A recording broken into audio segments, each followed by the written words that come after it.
السلام عليكم ورحمة الله وبركاته. صلاة والسلام عليك يا رسول الله. صلاة والسلام عليك يا حبيب الله. صلاة والسلام عليك يا شافي المذنبين. صلاة والسلام عليك يا رحمة للعالمين. الحمد لله الحمد لله رب العالمين والعاقبة للمتقين والصلاة والسلام على سيد الأنبياء والمرسلين رب المشرقين ورب المغربين الذي أرسله بالحق بشيرا ونذيرا وداعيا إلى الله بإذنه وسراجا منيرا. أعوذ بالله من الشيطان الرجيم. بسم الله الرحمن الرحيم. قال رسول الله صلى الله عليه وسلم: الدنيا سجن المؤمن وجنة الكافر.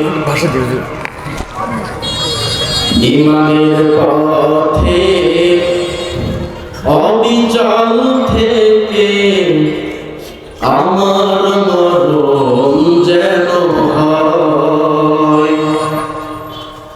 ইমানের পথে অবিচল থেকে আমার মরণ যেন হয়। তোমারই কাছে মিনতি আমার, তোমারই কাছে মিনতি আমার, মহামহিম দয়াময়। ইমানের পথে অবিচল থেকে আমার মরণ যেন হয়। প্রতিদিন মিথ্যের মুখোমুখি হই, বেদিন ফাসিকেরা করে হইচই। আজাজিল এসে গুমরাহ সুর গান করে তোলে মোহময়। ইমানের পথে অবিচল থেকে আমার মরণ যেন হয়।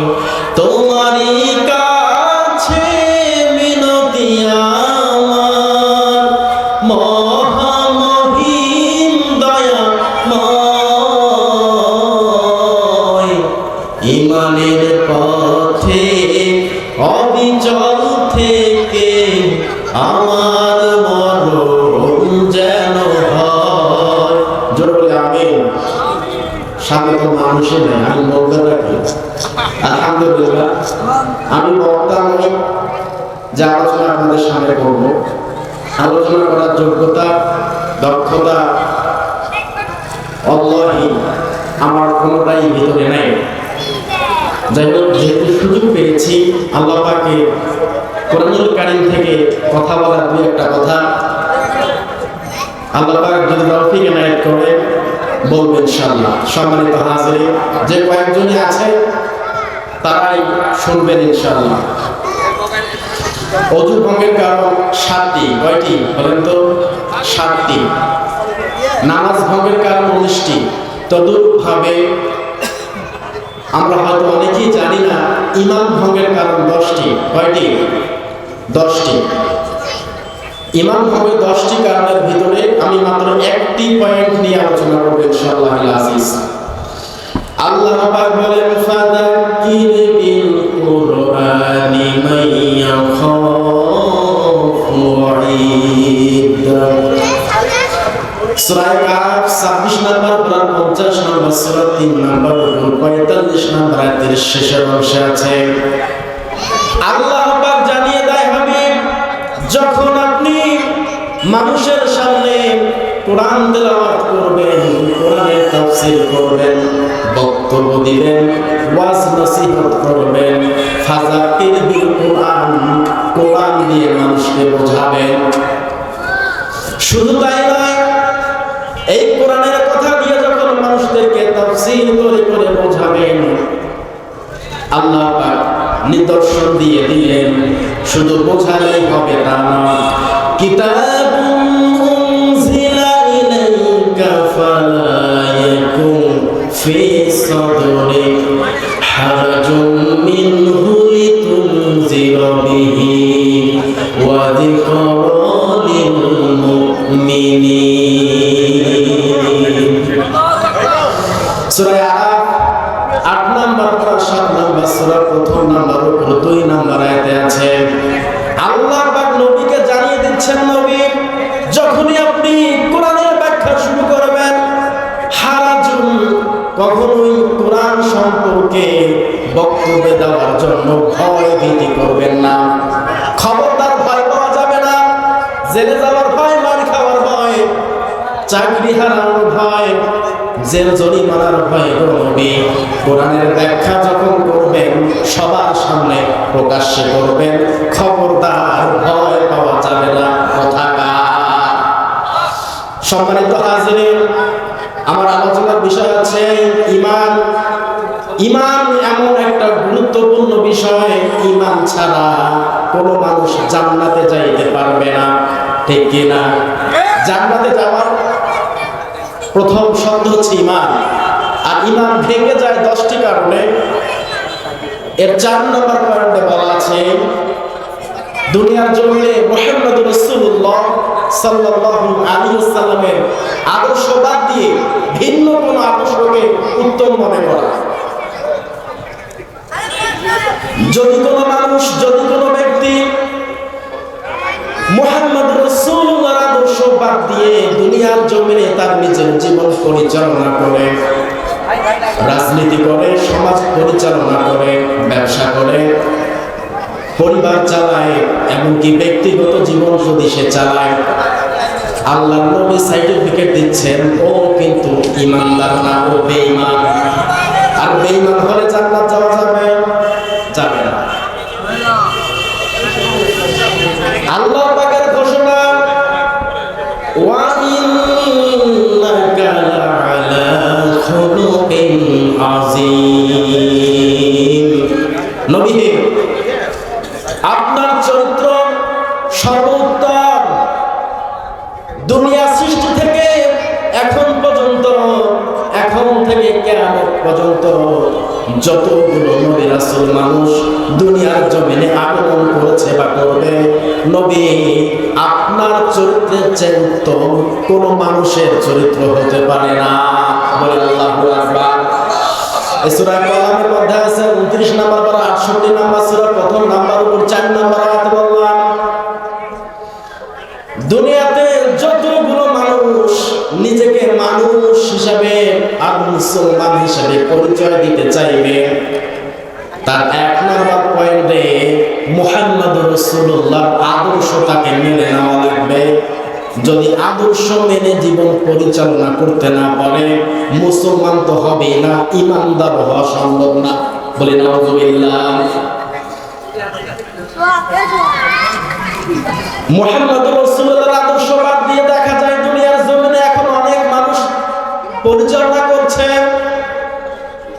যারা রাজনীতি করে, রাজনীতি হওয়া লাগবে মুহাম্মদ রাসূলুল্লাহর নীতির অনুযায়ী। ঠিক কিনা বলেন? যারা রাজনীতি করবে, ওই রাজনীতির মধ্যে দেখা লাগবে ওই নেতা কোরআন মানে কিনা, রাসূলের আদর্শ মানে কিনা। যদি ওই নেতা কোরআন মানে, রাসূলের আদর্শ জীবন পরিচালনা করে আর জনগণকে পরিচালনার কথা বলে, বুঝে নেবেন ওইটাই আসল দল, সঠিক দল।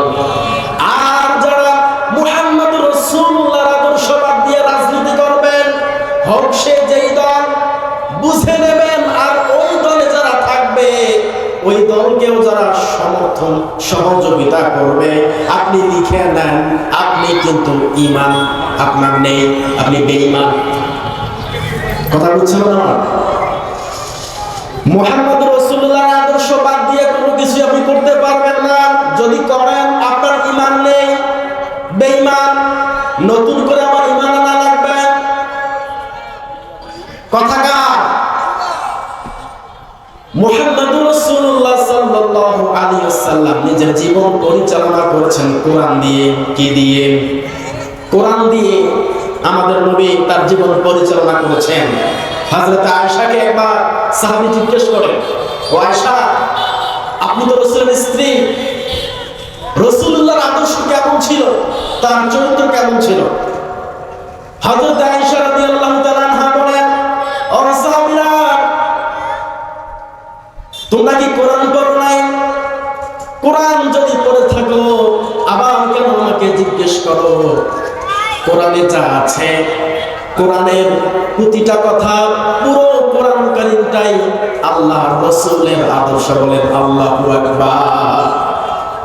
আমাদের সামাজিক জীবন, পারিবারিক জীবন, রাষ্ট্রীয় জীবন, ব্যক্তিগত জীবন সব চলবে কি দিয়ে? আল্লাহর রাসূলের আদর্শ দিয়ে, ঠিক কি না? আর যারা দুনিয়ার জমিনে মুহাম্মদ রাসূলুল্লাহর আদর্শ বাদ দিয়ে জীবন পরিচালনা করবে, করার চেষ্টা করবে, আল্লাহ পাক রব্বুল আলামিন তার ঈমান কিন্তু আর রাখবে না, ঈমান হয়ে যাবে নষ্ট। আবার তাওবা করে ঈমান আনা লাগবে। আল্লাহ রাসূল যে সর্বশ্রেষ্ঠ নবী, সর্বশ্রেষ্ঠ উত্তম, তার চরিত্র আল্লাহ পাক সার্টিফিকেট দিচ্ছেন। আল্লাহ পাকের ঘোষণা, লাকাদ কানা লাকুম ফি রাসূলিল্লাহি উসওয়াতুন হাসানাতুন লিমান কানা ইয়ারজুল্লাহা ওয়াল ইয়াওমাল আখির ওয়া যাকারাল্লাহা কাসীরা। আল্লাহু আকবার। সূরা আহজাব 21 নম্বর পারা 33 নম্বর সূরা, 3 নম্বর উপরে 21 নম্বর আয়াতটা তেলাওয়াত করলাম। আল্লাহ পাক বলেন, বান্দারা শুনে নাও, তোমরা যদি আমি আল্লাহকে ভয় করো আর আখিরাতকেও ভয় করো, আমি আল্লাহকে যদি স্মরণ করো রে বান্দা, তাহলে রাসূলুল্লাহর আদর্শের মধ্যেই তোমাদের আদর্শ থাকবে। রাসূলুল্লাহর আদর্শ দুনিয়ার জমিনে সর্বশ্রেষ্ঠ আদর্শ। ব্যবসা পরিচালনা করবেন, রাসূলুল্লাহর দেখানো মত অনুযায়ী, পথ অনুযায়ী ব্যবসা পরিচালনা করা লাগবে। আপনি রাজনীতি করবেন, রাসূলুল্লাহর আদর্শ নিয়ে রাজনীতি করবেন।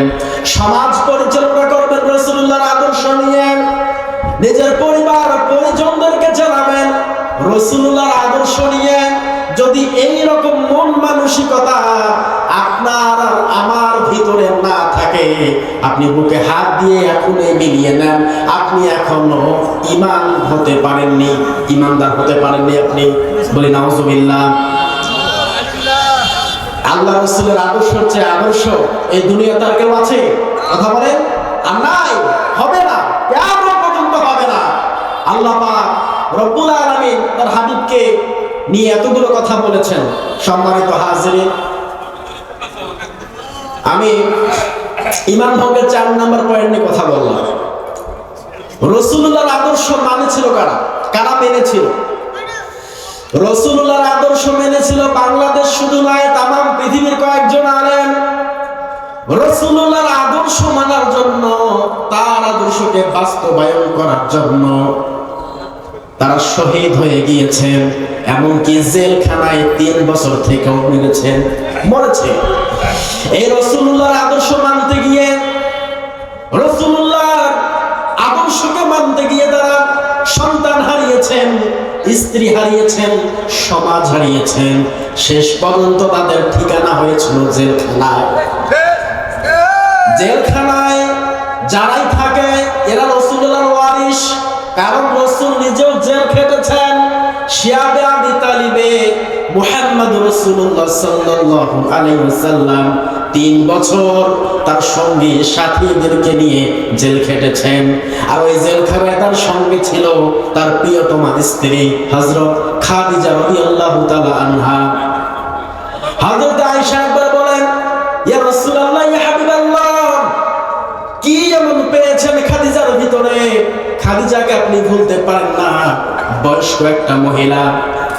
আল্লাহ নবীর সঙ্গে সঙ্গে খাদিজার মুখটা টিপে ধরেছে, একদম এইভাবে ধরে নিয়েছে।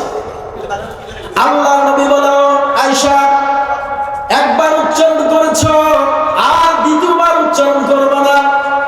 ও আয়েশা, তোমরা হলে আমার সুখের দিনের স্ত্রী, আর খাদিজা হচ্ছে আমার দুঃখের দিনের স্ত্রী। যখন আমি শিয়াবে আবি তালিবে ওই জায়গায় দারুন নাদওয়ায় তড়িঘড়ি করে আবু জেহেল, উতবা, সাইবা, আবু সুফিয়ান একটা বৈঠক করে সিদ্ধান্ত নিয়ে আমাকে জেলখানায় ভরিয়ে দিল। ওইখানে আমার সঙ্গে আমার স্ত্রী খাদিজাও ছিল। ও আয়েশা শোনো, আমার স্ত্রী হযরতে খাদিজা ইসলাম গ্রহণ করার পর তার যতগুলো ধন সম্পদ, টাকা পয়সা রয়েছে, ইসলামের জন্যই সবগুলো ধন সম্পদ আমি রাসূলের পায়ে বিলিয়ে দিয়েছে। বলে এখনকার জামানার স্ত্রী যারা আছে ওদেরকে বলবেন, আমাকে টাকা দাও, ওই যে একটা হাঁস আছে, একটা মুরগি আছে, বিক্রি করে আমাকে টাকা দাও। হ্যাঁ দেব। অথচ রাসূলুল্লাহর স্ত্রী হযরত খাদিজার সময় সমস্ত ধন সম্পদ, যতগুলো টাকা পয়সা আছে মক্কার ভূমিতে, ওই সময় তার ধনী একটা লিস্ট ছিল, তার মধ্যে উনি ছিল প্রায় 3 থেকে 6 নম্বর লিস্টে। যতগুলো ধনী মানুষ ওই মক্কার শহরে ছিল ওই সময়, তার মধ্যে উনি ছিল কয়েক নম্বরে। অনেক ধন সম্পদ হযরত খাদিজার ছিল। ও আয়েশা, যা বলেছ দ্বিতীয়বার আর কোনদিন আমার আয়েশার, আমার স্ত্রী খাদিজার সম্পর্কে মন্তব্য করবা না আয়েশা। আয়েশা চুপ হয়ে গিয়েছে। আল্লাহ নবীর স্ত্রী হযরত খাদিজা রাদিয়াল্লাহু তাআলা আনহা ইন্তেকালের আগে তার স্বামীকে বলছে, হে আমার স্বামী, আপনি শুধু আমার স্বামী নয়, আপনি মুহাম্মদ রাসূলুল্লাহ, আপনি নবী। ও আমার স্বামী মুহাম্মদ রাসূলুল্লাহ, আমার বড্ড ভয় হয় ইন্তেকালের সময়, যখন আমার ইন্তেকাল হয়ে যাবে, আপনার আগে আমার যদি ইন্তেকাল হয়ে যায় গো স্বামী, আপনার আস্থিন মোবারকটা দিয়ে আমার দাফন কাফন আপনি করবেন। আর কবরের মধ্যে ওই যে প্রশ্ন 3টা করা হবে, ওই প্রশ্নের জবাব আমি খাদিজা দিতে পারবো না, আমার বড্ড ভয় পায়, আমি ভয় করি। ইয়া রাসূলুল্লাহ, ইয়া হাবিবাল্লাহ, আমার স্বামী, ওই কবরের প্রশ্নের জবাব আমি দেব না, আপনি মুহাম্মদ রাসূলুল্লাহ দিয়ে আসবেন। আল্লাহ নবী মুহাম্মদ রাসূলুল্লাহ লক্ষ্য করলেন, কিছুদিন পর হযরত খাদিজা রাদিয়াল্লাহু তাআলা আনহা ইন্তেকাল করলেন। ইন্তেকাল হয়ে গেল, স্ত্রীর দাফন কাফন কমপ্লিট হয়ে গেল। আল্লাহ রাসূলের জামা মোবারকটা দিয়ে দাফন কাফন করিয়ে দেওয়া হলো, মাটি দেওয়া হয়ে গেছে। আল্লাহ নবী কবরের পাশে বসে আছেন। সাহাবীরা বলছেন, ইয়া রাসূলুল্লাহ, ইয়া হাবিবাল্লাহ, দাফন কাফনের কাজ শেষ, চলেন এবার বাড়ি চলে যাই। আল্লাহ নবীকে ডেকে দেবে, আমার সাহাবীরা তোমরা চলে যাও, আমি যাব না, আমি আমার স্ত্রী খাদিজাকে কথা দিয়েছি, আমার স্ত্রীর কবরের মধ্যে যে প্রশ্নগুলো করা হবে, এই প্রশ্নের জবাব না দিয়ে আমি রাসূল কিন্তু কবর থেকে যাব না। বলে আল্লাহু আকবার। এরপর পরে হযরত জিবরাইল আলাইহিস সালাতু ওয়াস সালাম নবীর কাছে চলে আসলেন। নবী হে, কিসের জন্য বসে আছেন? আল্লাহ পাক জিবরাইলকে পাঠিয়ে দিয়েছেন, রাসূলের মনের খবর আল্লাহ পাক জানেন কি জানেন না বলেন? আরশে আজিম থেকে আল্লাহর নবীর মাধ্যমে হযরত খাদিজা রাদিয়াল্লাহু তাআলা আনহাকে স্বয়ং আল্লাহ পাক নিজেই সালাম দিয়েছেন। বলি আল্লাহু আকবার। একমাত্র নারী, একমাত্র স্ত্রী যিনি আল্লাহ পাক তাকে সালাম দিয়েছেন দুনিয়ার জমিন থেকে, তিনি আল্লাহ পাকের সালাম পেয়েছেন। তিনি অবশ্যই জান্নাতি, ঠিক কিনা? সন্দেহ আছে? কোনো সন্দেহ নেই। যার জান্নাত যাওয়ার গ্যারান্টি স্বয়ং রাসূলুল্লাহ দিলেন, আল্লাহ পাক নিজেই তাকে সালাম দিলেন। সেই নারী ইন্তেকালের সময় এতটাই ভয় পাচ্ছে, আর আমরা এখন এমন মানুষ আছি মরণের কথা শুনলেও হৃদয় কাঁপে না, ভয় আসে না। আসে এরকম? শুধু বলি মরবো, মরণ যে কি জিনিস আমাদের ভয় ভীতি, মরলে যে আমাদের কি হবে এটা আমরা চিন্তাই করতে পারি না। অথচ সাহাবীরা মরণের কথা শোনার সঙ্গে সঙ্গে তাদের হৃদয় কেঁপে উঠতেন, অন্তরটা কেঁপে উঠতেন। আহারে, কবরের মধ্যে গিয়ে আমি কি প্রশ্নের উত্তর দেব, কি জানা আছে আমার? আল্লাহ পাক জিবরাইলকে পাঠিয়ে দিয়ে বলছেন, হাবিব, কবরের মধ্যে বসে থাকার কোনো দরকার নাই, চিন্তা করারও কোনো দরকার নাই। এমনিতে আমার সময় কম, আমি তো বক্তা না, কম বক্তা, এমনিতে সময় কম, তার উপরে আবার কারেন্টটাও চলে যাবে। যেটা বলছিলাম, আল্লাহ পাক রব্বুল আলামিন জিবরাইলকে পাঠিয়ে দিয়ে রাসূলকে জানিয়ে দেয়, গো রাসূল, চিন্তা করার দরকার নাই, কবরের পাশে বসে থাকার দরকার নাই। খাদিজার প্রশ্নের জবাব খাদিজাকে দিতে হবে না, আপনি রাসূলকেও দেওয়া লাগবে না।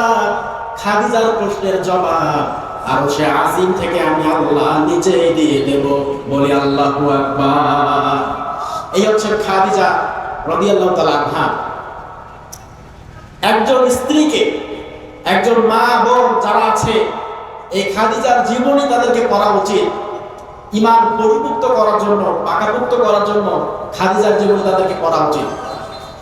সম্মানিত হাজিরিন, বলেছিলাম ঈমান ভঙ্গের 4 নম্বর পয়েন্ট, মুহাম্মদুর রাসূলুল্লাহর আদর্শ বাদ দিয়ে যদি কোনো মানুষ রাজনীতি করে, হোক সেটা আওয়ামী লীগ, হোক সেটা বিএনপি, হোক সেটা জামাত, হোক বা চরমরাই, হোক বা জাতীয় পার্টি, যেই কোনো দল হোক, আর ওই দলের নেতা যদি মুহাম্মদুর রাসূলুল্লাহর আদর্শ না মানে, আপনি লিখে নেন ও ঈমান নেই, ও বেঈমান। আমার সময় শেষ। আমি আসলে সময় খুব সংক্ষিপ্ত পেয়েছি, আলহামদুলিল্লাহ শেষ করে দিচ্ছি।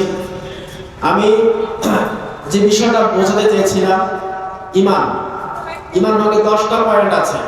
এই 10টা পয়েন্টের ভিতরে মাত্র 4 নম্বর পয়েন্টটা সংক্ষিপ্তভাবে বলার চেষ্টা করেছি।